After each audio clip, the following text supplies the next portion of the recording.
याआधी कितीतरी वेळा आपण जरांगेंबद्दल बोललो आहोत आणि तुमच्या त्यावर अत्यंत उत्तम अशा कमेंट सुद्धा आल्यात। तसं तर मनोज जरांगे पाटील यांनी मराठा आरक्षणाच्या विषयावर ऑगस्ट 2023 पासून सरकारला धारेवर धरायला सुरुवात केली। मात्र त्याची सर्वात जास्त धग जाणवली ती 2024 साली आणि त्यानंतर आता पुन्हा 2025 मध्ये सुद्धा त्यांनी मराठा आरक्षणाचं शस्त्र हाती घेतलंय आणि आता पुन्हा ते उपोषणाला बसले। याआधी सुद्धा विधानसभेच्या निवडणुकीच्या तोंडावर मनोज जरांगे यांनी मराठा ओबीसी वाद पेटेल अशा गोष्टी केल्या होत्या आणि आता पुन्हा एकदा ऐन स्वराज्य संस्था आणि महापालिकेच्या निवडणुकीच्या तोंडावर असतानाच जरांगे मराठा समाजासाठी पुढे आले। म्हणजे किमान ते असं म्हणतायत तरी यामागे नेमकं काय राजकारण आहे, जरांगेंचा नेमका काय प्लॅन आहे की मनोज जरांगेच्या खांद्यावर बंदूक ठेवून राजकीय गेम खेळले जात आहेत, या सगळ्यावर आपण आज सविस्तर बोलणार आहोत। त्यामुळे हा व्हिडिओ शेवटपर्यंत पहा। पण त्याआधी तुम्ही चॅनलवर नवे असाल तर आधी चॅनलला सबस्क्राइब करा, व्हिडिओला लाईक करा आणि शेअर करायला सुद्धा अजिबात विसरू नका। नमस्कार, मी शुभांगी, कॅमेरा मागे आहे मनोज मांडवकर आणि तुम्ही पाहत आहात घेऊन टाक। मराठा आरक्षणासाठीच्या मागणीसाठी मनोज जरांगे पाटील पुन्हा एकदा आक्रमक झाले। त्यांच्या नेतृत्वातील भगवं वादळ आझाद मैदानावर धडकले। मराठा आरक्षणाच्या मुद्द्यानं पुन्हा डोकं वर काढलं ते मनोज जरांगे पाटील यांच्या आमरण उपोषणाच्या घोषणेनं। बरं, नुसती घोषणाच नाही तर जरांगे उपोषणाला सुद्धा बसलेत।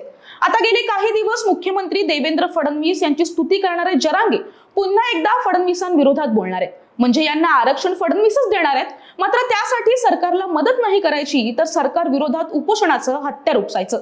बरं, जरांगेंना 2 दिवसापेक्षा जास्त उपोषण करता येणार नाहीये असं त्यांनी याआधी स्पष्ट केलंय।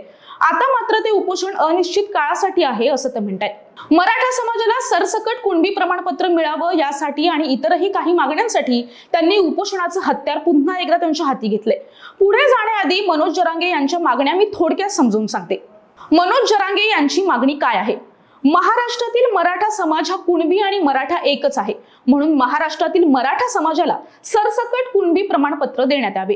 कुणबी नोंदी शोधण्यासाठी, कुणबी प्रमाणपत्र देण्यासाठी, कुणबी प्रमाणपत्र व्हॅलिडिटी देण्यासाठी जिल्हा व तालुका स्तरावर कक्ष स्थापन केले होते, ते कक्ष पुन्हा तात्काळ सुरू करण्यात यावे।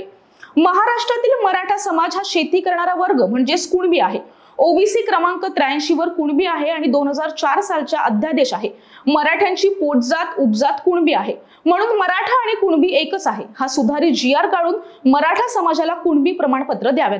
तर या त्यांच्या काही महत्त्वाच्या मागण्या आहेत। आता महत्त्वाचा प्रश्न कदाचित नाही, नक्कीच तुम्हाला आम्हाला पडणार आहे, तो म्हणजे आता पुन्हा एकदा उपोषण करून मनोज जरांगे पाटील यांना काय मिळणार आणि त्यांच्या मागण्या पूर्ण होतील का? तर याचं उत्तर हो किंवा नाही या एवढ्यावरच शब्दात देता येणार नाहीये। थोडं सविस्तरपणे बोलूया। मुळात जरांगे पाटील यांनी उपोषणाला सुरुवात केली तेव्हा ते सगळ्यांच्याच नजरेत हिरो झाले होते, कारण अर्थात मराठा समाजाचा विचार करणारा, काळजी करणारा, जनतेचा विचार करताना स्वतःच्या जीवाचीही पर्वा न करणारा अशी त्यांची इमेज झाली। जर तुम्ही याकडे आणखीन जरा बारकाईने लक्ष दिलं तर तुम्हाला सुद्धा जाणवेल की त्यांच्या उपोषणाचा पहिला, दुसरा, फार तर तिसऱ्या टप्प्यांपर्यंत त्यांची बाजू, त्यांचे मुद्दे, त्यांच्या मागण्या या सगळ्यांनाच खूप जास्त पाठिंबा मिळत होता। त्यांचं आंदोलन हे असं आंदोलन होतं ज्याला कुणाचाच विरोध नव्हता, अगदी सगळे त्यांच्या बाजूने उभे होते। अनेक राजकारण्यांनी सुद्धा त्यांची भेट घेतली होती, आताही घेत आहेत। मात्र चौथ्या टप्प्यानंतर, विशेषतः याआधी त्यांच्या मुंबईत झालेल्या आंदोलनानंतर त्यांच्या आंदोलनाला पूर्णतः राजकीय बनालं, ते राजकीय आंदोलन वाटू लागलं आणि या राजकीय आंदोलनामुळे खऱ्या आंदोलनाची जी धग होती किंवा ज्या न्यायासाठी ती लढाई लढली जात होती ती पूर्णपणे संपलेली आहे। आता त्यांच्या आजूबाजूची जी लोक आहेत, विरोधी पक्ष असतात आणि ती त्यांना मदत करतात, हे आता ऑलमोस्ट स्पष्ट झालंय। त्यामुळे हे आंदोलन आता मराठी समाजाचं, जातीचं असं राहिलेलं नाहीये, तर आता ते पूर्णपणे राजकीय आंदोलन झालेलं पाहायला मिळतंय। त्यामुळे आता तुम्ही जर पाहाल तर उपोषणाच्या याआधी जे लोक जरांगेच्या मागे होते ते हळूहळू त्यांच्यापासून लांब गेल्याचं सुद्धा पाहायला मिळतंय आणि याचं कारण ही तेच आहे की त्यांनी सुरू केलेल्या उपोषणाला राजकारणाची झारळ लागली आणि अनेक गोष्टी बदलल्या। कारण मराठा आरक्षणासाठी लढणं, उपोषण करणं आणि देवेंद्र फडणवीस यांच्या सरकारवर दबाव आणत समाजाचं वातावरण गढूळ करणं या नाट्याचा चेहरा मनोज जरांगे असला तरी हे विरोधी पक्षाकडून रचला गेलेला डाव आहे अशा सुद्धा चर्चा आता रंगू लागल्यात। आता आपण पाहूयात की ज्या सरकारवर आरक्षणासाठी दबाव आणला जातोय त्यांनी मराठा समाजासाठी काय केलंय। देवेंद्र फडणवीस यांनी मराठा समाजाला काय दिलं? पहिल्यांदा मराठा समाजाला त्यांनी आरक्षण दिले। उद्धव ठाकरे सरकारमुळे आरक्षण रद्द झाल्यानंतर पुन्हा 10% आरक्षण त्यांनी लागू केले। 1 लाखाहून अधिक उद्योजक त्यांनी घडवलेत।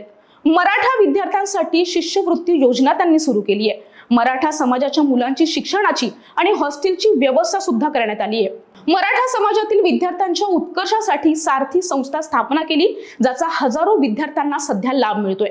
मराठा आंदोलनात मृत्यू झालेल्या 42 आंदोलनकर्त्यांपैकी पात्र 35 वारसांना एसटी मध्ये नोकरी सुद्धा देण्यात आली आहे। या 35 कुटुंबांना मुख्यमंत्री सहाय्यता निधीतून प्रत्येकी 10 लाख रुपये प्रदान करण्यात आले।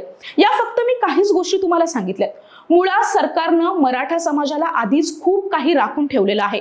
मनोज जरांगे यांच्या मागणीनुसार जर मराठा समाजाला सुद्धा ओबीसी मधून आरक्षण दिलं तर ओबीसी समाज सुद्धा आक्रमक होणार आणि पुन्हा मराठा आणि ओबीसी वाद निर्माण होऊन समाजाचं वातावरण गढूळ होणार। कदाचित या सगळ्या गोष्टी जरांगेंना चांगल्याच माहित आहेत, पण जसं मी आधीच म्हटलं की मनोज जरांगे फक्त प्यादा आहेत आणि त्यांना चालवणारे चेहरे हे वेगळे आहेत। तुम्हाला मनोज जरांगे यांच्या मागण्या प्रॅक्टिकली तरी पटतात का? मनोज जरांगे यांचा चेहरा पण डोकं मात्र दुसऱ्याच वापरलं जातंय असं तुम्हाला सुद्धा वाटतं का? आणि अशाने समाजाचं वातावरण आणखीन गढूळ होईल यावर तुमचं काय मत आहे? तुमचं मत कमेंट करून नक्की सांगा। हा व्हिडिओ तुम्ही शेवटपर्यंत पाहिला त्याबद्दल खूप खूप धन्यवाद।